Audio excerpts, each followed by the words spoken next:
27 अप्रैल 1997 ये वो दिन था जब इंडोनेशिया के नॉर्थ सुमात्रा प्रोविंस के कैपिटल शहर के मैदान ये नाम इंडोनेशिया का है।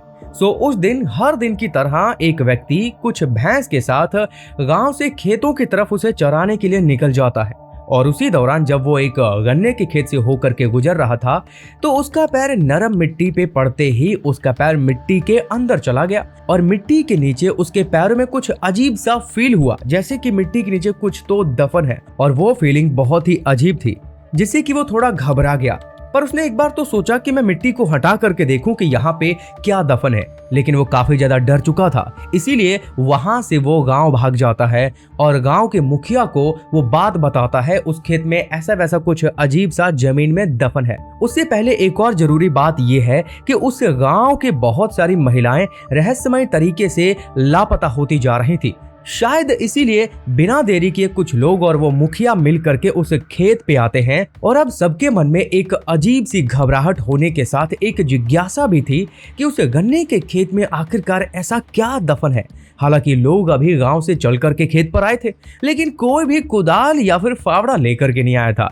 इसीलिए अब लकड़ी के जरिए ही जल्दी से उस मिट्टी को खोद करके हटाया जाता है। हालांकि वो जगह की मिट्टी काफी नरम थी, इसीलिए मिट्टी भी बहुत जल्द वहां से हट जाती है। और जैसे ही मिट्टी को हटाया गया और सामने लोगों ने देखा तो उन सभी के पसीने छूट गए, क्योंकि उन लोगों के सामने वहां जमीन के नीचे एक लड़की बिल्कुल सीधी अवस्था में खड़ी थी, जिसका सर ही अभी दिखाई दे रहा था। और सबसे बड़ी बात, उस लड़की की आंखें यूं खुली हुई थी और जैसे कि वो सामने खड़े सभी लोगों को घूर रही हो। लेकिन फिर भी लोगों ने हिम्मत जुटाई और उस मृतक लड़की को मिट्टी और खोद करके बाहर निकाला, जिसके तन पे बिल्कुल भी कपड़े नहीं थे। बाकी फिर पुलिस को इन्फॉर्म किया गया, जिसके बाद पुलिस भी मौके पे पहुंच जाती है। फिर आगे की इन्वेस्टिगेशन होती है कि आखिरकार इस लड़की के साथ ये सब किसने किया और क्यों किया और वो लड़की कौन थी। ये सब आपको आगे पता चलेगा कि आखिरकार ये सब माजरा क्या है।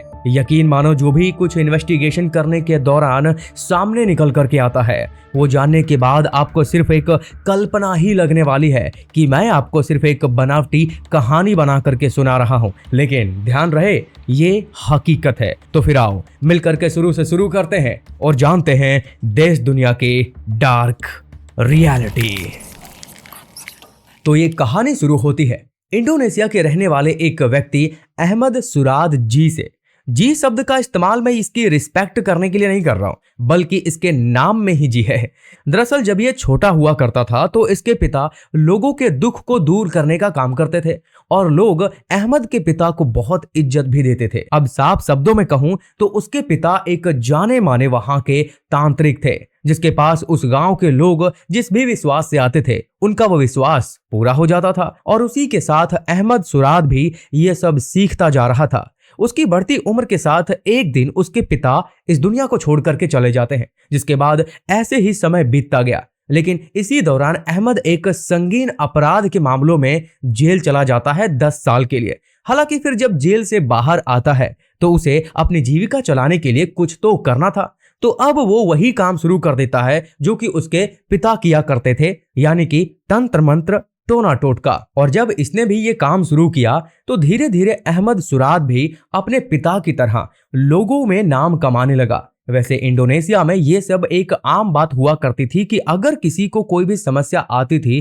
तो वो डॉक्टर से पहले तांत्रिक के पास जाना ज्यादा जरूरी समझते थे। वो छोटा मोटा तांत्रिक नहीं था, बल्कि लोगों का ये मानना हो चुका था कि अहमद सुराद अगर चाह ले तो वो धरती पाताल को हिलाकर रख सकता है, बादल को फाड़ सकता है।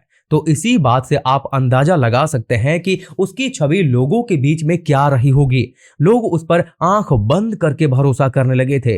वो जो एक बार कह देता था तो लोग उसे मानने को तैयार हो जाते थे। हालांकि अहमद अपनी फीस के तौर पे 20 से 25 हजार रुपए लेता था। वैसे अहमद ने 3 शादियां कर रखी थी और ऐसे ही सब कुछ अच्छा खासा चलता जा रहा था और ऐसे ही समय बीता और इसी तरीके से अब सालों बीत चुके थे। लेकिन सबसे बड़ी बात 1985 के बाद से आए महीने उस गांव से या फिर आसपास के इलाकों से कोई ना कोई महिला या फिर लड़की बहुत ही मिस्टीरियस तरीके से गायब हो जा रही थी, जिसका किसी को भी कुछ भी पता नहीं चल रहा था कि आखिरकार वो औरतें कहां गायब होकर के जा रही हैं। और ये कोई एक या दो महिला की बात नहीं रह गई थी, बल्कि 1985 से लेकर के 1997 आते आते अनगिनत महिलाएं गायब हो चुकी थी और उन महिलाओं के बारे में किसी को कुछ नहीं पता चला था। यहां तक कि जिनके घर से जो महिला या लड़की गायब होती थी, उनके खुद के घर वालों तक को भी ये नहीं पता चल पा रहा था कि रातों रात उनके घर की महिलाएं और बेटियां कहां गायब हो रही हैं। और अब वो समय आता है, यानी कि 24 अप्रैल 1997। ये वो दिन था जब एक लड़की जिसका नाम कैमला देवी होता है, नाम से आप कंफ्यूज मत हो जाना कि ये कोई भारतीय नारी है। इंडोनेशिया में बहुत सारे ऐसे नाम हैं जो कि भारत के नाम से मिलते जुलते हैं, तो ये महिला यानी कि वो लड़की इंडोनेशिया की ही थी। तो जैसा कि 24 अप्रैल 1997 शाम का वक्त हो चला था, यानी कि सूर्य अस्त हो चुका था, कैमला देवी अपने घर वालों को ये बोलती है कि मार्केट से उसे कुछ सामान खरीदने के लिए जाना है और वो बहुत ही जल्द घर लौट आएगी। और ऐसा कुछ बोल करके वो घर से निकल जाती है।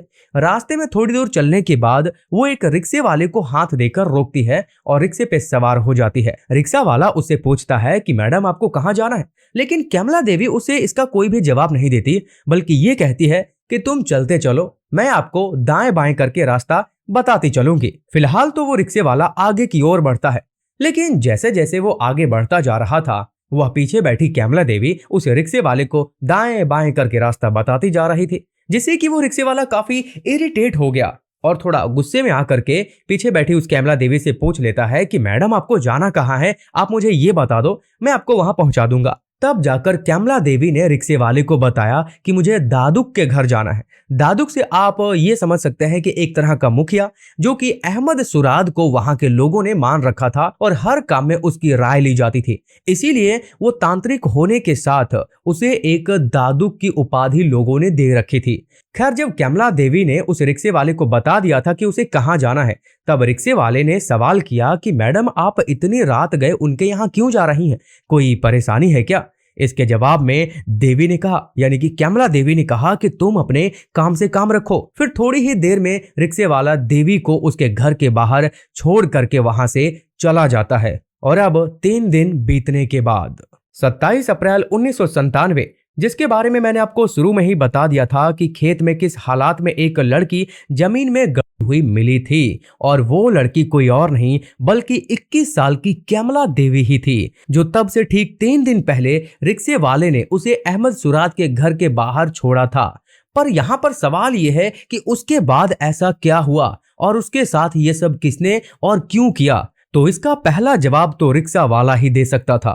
खैर, जब पुलिस ने आगे की छानबीन करना शुरू करी तो ये खबर देखते ही देखते एक गांव से दूसरे गांव तक जा फैली और ये खबर उस रिक्शे वाले तक भी पहुंच गई। ये जान करके उसके होश उड़ गए और वो घबरा गया और घबराता हुआ पुलिस के पास गया और पुलिस को उसने सारी बात बताई कि मैंने आज से ठीक 3 दिन पहले यानी कि 24 अप्रैल की रात को मैंने उसे अहमद सुराद तांत्रिक के घर के बाहर छोड़ा था, पर मेरे लाख पूछने पर भी उसने ये नहीं बताया था कि वो उसके यहाँ क्यों जा रही है। पुलिस वालों को अभी तक कोई भी जवाब नहीं मिला था, लेकिन उस रिक्शे वाले के इस बयान ने पुलिस को बहुत बड़ी कामयाबी दिलाई। पुलिस अब बिना देरी किए अहमद के घर चली जाती है। पहले तो उससे पूछताछ करते हैं कि तुम कैमला देवी को जानते हो, जो कि 24 अप्रैल की देर रात को तुम्हारे यहाँ आई थी। फिर इस बात पर अहमद सुराद ने कहा कि नहीं, मेरे पास ये लड़की तो उस रात नहीं आई।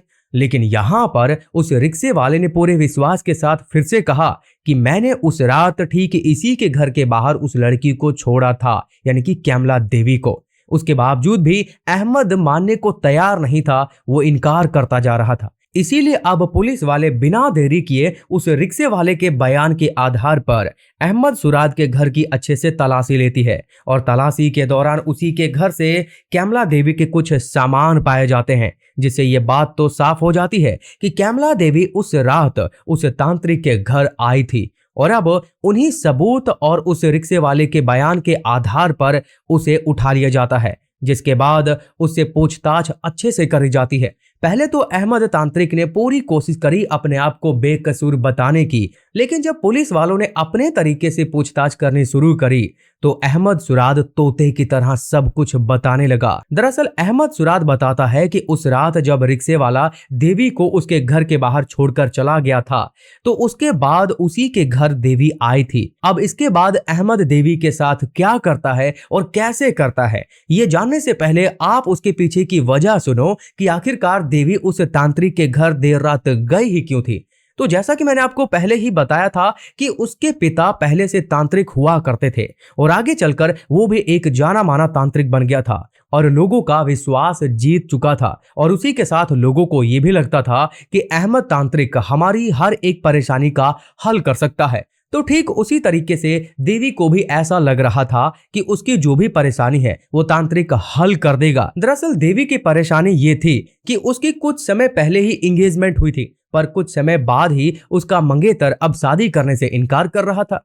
अब उसके पीछे की वजह कुछ भी रही हो, लेकिन वो अपनी शादी को बचाने के लिए तांत्रिक के पास आती है। तांत्रिक को उसने बताया था कि उसकी ये परेशानी है और इसी के साथ वो और भी ज्यादा सुंदर बनना चाहती थी, जिसके जवाब में अहमद तांत्रिक ने बताया कि तुम जो भी कुछ चाहती हो वो सब कुछ हो जाएगा, लेकिन जैसा मैं कहूंगा वैसा तुम्हें करना होगा, वो भी बिना किसी सवाल जवाब के, और ना ही तुम इसके बारे में किसी को कुछ भी बताओगे, क्योंकि अगर तुमने सवाल किया या फिर तुमने किसी को भी इसके बारे में कुछ भी बता दिया तो हम यहाँ पर जो भी रिचुअल्स करेंगे उसका तुम्हें कुछ भी फल नहीं मिलेगा। इसी के साथ उस तांत्रिक ने देवी के सामने अपनी फीस भी रख दी कि 20 से 25 हजार रुपए तुम्हें मुझे देने होंगे और जो भी कुछ रिचुअल्स किया जाएगा वो रात के समय में किया जाएगा, क्योंकि रात के वक्त मेरी शक्तियां और भी ज्यादा पावरफुल हो जाती हैं। अहमद के कहे अनुसार जब वो अगली रात वहां पहुंची तो सबसे पहले अहमद सुराद अपनी फीस उस लड़की से ले लेता है, जिसके बाद उसे बिठा करके कुछ रिचुअल्स वगैरह परफॉर्म करता है। थोड़ी बहुत रिचुअल्स घर पे बैठ के परफॉर्म करने के बाद अब वो देवी से कहता है कि जो आगे की थोड़ी बहुत रिचुअल्स बची है उसे हमें यहाँ से थोड़ी ही दूर जाकर गन्ने के खेत में उस रिचुअल्स को करना होगा। अब ये बात सुन करके कैमला देवी थोड़ा घबरा जाती है। घर में रह करके ये सब परफॉर्म करना ठीक लग रहा था, लेकिन अब देर रात गए खेत में जाकर के रिचुअल्स करना, वो भी एक अकेले तांत्रिक के साथ, मुझे कुछ ठीक नहीं लग रहा है, यानी कि कैमला देवी को। इसीलिए देवी ने पहले तो ये सब करने से इनकार कर दिया कि मैं वहां पे जाकर के ये सब नहीं करने वाली। फिर अहमद सुराद तांत्रिक ने उसे समझाया कि अगर तुम ऐसा नहीं करोगे तो हमने यहाँ पर जितनी भी रिचुअल्स करी है वो सब व्यर्थ हो जाएगा और तुम्हें इसका कोई भी फल नहीं मिलेगा। लेकिन फिर भी देवी नहीं मान रही थी और वो जाने को तैयार नहीं थी, जिसके बाद अहमद सुराद अपनी बीवी से कहता है कि तुम उसे समझाओ, उसे हौसला दो। फिर उसकी बीवी उसे समझाती है, हौसला देती है, जिसके बाद वो देवी जाने को तैयार भी हो जाती है। यहाँ तक की जानकारी के मुताबिक अहमद की बीवी उसके साथ उस खेत में गई थी, क्योंकि देवी अकेले जाने को तैयार नहीं हो रही थी। खैर जब देवी जाने को तैयार हुई तो अहमद और उसकी पत्नी देवी को लेकर के उस गन्ने के खेत में पहुंच गए। आधी रात का वक्त हो चला था। हालांकि वहां खेत में पहले से छिपा करके रखा हुआ फावड़ा वो अहमद सुराद अब निकालता है और उस फावड़े को उठा करके देवी को थमा देता है और उसे कहता है कि अब जल्दी से यहाँ पे गड्ढा खोदना शुरू कर दो। हालांकि देवी को यह सब करते वक्त थोड़ा डर भी लग रहा था, लेकिन उसकी बीवी साथ में थी तो इसीलिए सामने औरत को देख करके थोड़ा हिम्मत बना चुकी थी, इसीलिए उसने गड्ढा भी खोद दिया। तकरीबन 4 फीट का गड्ढा खोद चुकी थी, जिसके बाद अहमद ने देवी से कहा कि तुम अब इस गड्ढे में खड़ी हो जाओ। यह बात सुनकर के उसे थोड़ा और डर लगा कि अहमद उसे क्या क्या करवा रहा है, लेकिन अहमद उसे बार बार यही कहता था कि ये सब हमारे रिचुअल्स के हिस्से हैं, अगर हम ये नहीं करेंगे तो हमें इसका फल नहीं मिलेगा। बेचारी मन में यही सोच लेती थी कि इतना सब कुछ कर ही लिया है तो अब ये भी कर लेते हैं, नहीं तो सब कुछ व्यर्थ हो जाएगा। अब ये सब सोचते हुए बेचारी कैमला देवी उस गड्ढे में उतर जाती है और अहमद के कहे अनुसार मिट्टी खोदकर जो निकाली गई थी उसे खुद खड़े होकर के उस गड्ढे में डालना शुरू कर देती है, जिससे कि अब उसके पैर मिट्टी में जकड़ जाते हैं। जिसके बाद अहमद ने उसे कहा कि तुम पीछे की ओर हाथ करके खड़ी हो जाओ। उसके ऊपर बाकी की मिट्टी अहमद डाल देता है और अब देवी उस मिट्टी की पकड़ में अच्छे से आ चुकी थी। उसके हाथ भी मिट्टी में जकड़े जा चुके थे और अब छाती से ऊपर का हिस्सा ही बाहर की ओर दिखाई दे रहा था, जिसके बाद जल्दी से अहमद ने अपने साथ लाए एक झोले के अंदर से एक रस्सी निकालता है और उस रस्सी को उसके गले में लपेट करके उसकी सांसें हमेशा के लिए बंद कर देता है। लेकिन ये सब कुछ जो देवी के साथ वो कर रहा था, तब देवी की आंखें अहमद की पत्नी की ओर थी, जो कि उसे बहला फुसला करके हौसला दे करके वो खेत में लेकर के आई थी। हालांकि उसके बाद जल्दी से अहमद देवी के मुंह से उसका लार्वा निकालता है, यानी कि थूक, और उसे वो पी जाता है। अब आपके मन में यह सवाल आ रहा होगा कि आखिरकार अहमद ने देवी को मारा तो मारा, लेकिन वो उसके लार यानी कि थूक को क्यों पीता है? इसके पीछे की क्या वजह रही होगी?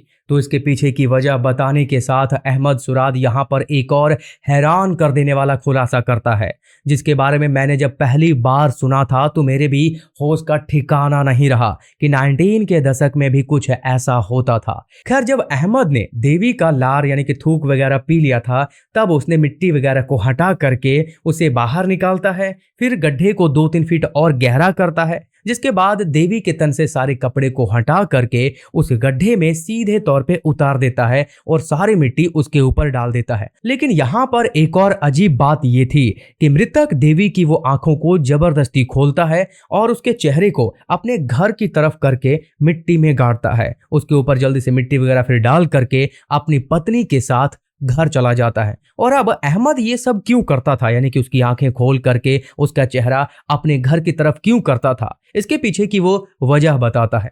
1985 और 1985 में ही किसी रात को अहमद के सपने में उसके गुजर चुके पिताजी आते हैं और उसने ये कहा उसके सपने में आकर के कि अगर तुम्हें स्वस्थ रहना है और अमर बनना है तो तुम्हें लगभग 70 से 72 महिलाओं का स्लाइवा, लार्वा या फिर आप कह सकते हैं थूक पीना पड़ेगा, जिसके बाद तुम अजर अमर हो जाओगे। और इस सपने को अहमद बहुत ही ज्यादा सीरियसली ले लेता है और यहीं से उसने अपने तांत्रिक विद्या का उपयोग करना शुरू किया, क्योंकि आप भी जानते हैं कि किस तरीके से उसके पास हर एक व्यक्ति अपनी परेशानी लेकर के आता था और उसमें से बहुत सारी महिलाएं भी शामिल हुआ करती थी। कुछ महिलाएं अपनी अलग अलग परेशानी लेकर के आती थी, तो कुछ महिलाएं अपनी फेयरनेस को लेकर के भी आती थी कि उसे हमेशा के लिए खूबसूरत बनना है।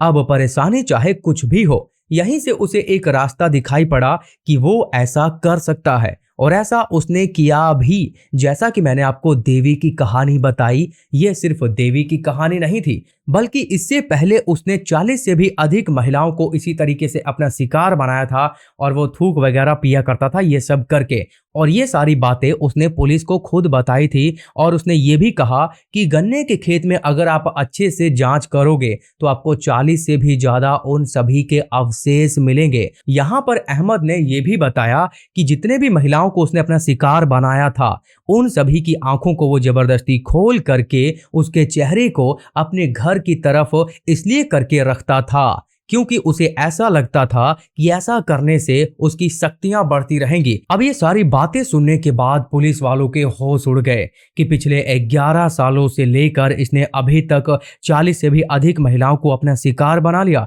इतना ही नहीं, जब पुलिस वालों ने उस गन्ने के खेत में अच्छे से खुदाई कराई तो अनगिनत सच में अवशेष पाए गए, जिसको कि मैंने टेलीग्राम और व्हाट्सएप चैनल पे अपडेट कर दिया है। मे भी आगे हटाना भी पड़ जाए तो इस बात का ध्यान रखना और हाँ, विजिट करके ज्वाइन भी कर लेना। लेकिन यहीं पर इसकी कहानी खत्म नहीं होती है, क्योंकि अभी तो इसको सजा मिलना बाकी था और उसे एक ऐसी सजा मिलती है जिसे सुन करके शायद आपको थोड़ी तसल्ली हो जाए कि इसके साथ जो भी कुछ हुआ वो अच्छा ही हुआ। आगे चलकर इसके ऊपर मुकदमा चलना शुरू होता है। सारे सबूत और गवाहों को मद्देनजर रखते हुए यह मुकदमा काफी लंबा खिंच जाता है, लेकिन 2008 में जाकर के इसे मृत्यु दंड की सजा सुनाई जाती है और वो भी गोलियों से भून करके, और यहीं पे इसकी कहानी खत्म हो जाती है। लेकिन जो उसकी पत्नी ने उसका साथ दिया था ये सब करने में, उसे भी हमेशा के लिए जेल में डाल दिया जाता है। अब ये घटना हम सबको क्या सिखाती है, आप लोग मुझे प्लीज कमेंट करके जरूर बताइएगा। मैं हर एक जेन्युइन कमेंट का रिप्लाई करता हूं। और अगर आपने अभी तक इस चैनल को सब्सक्राइब नहीं किया तो प्लीज चैनल को सब्सक्राइब करके बेल आइकन हिट कर लो। ऐसी वीडियोस हम यहाँ पे लाते ही रहते हैं।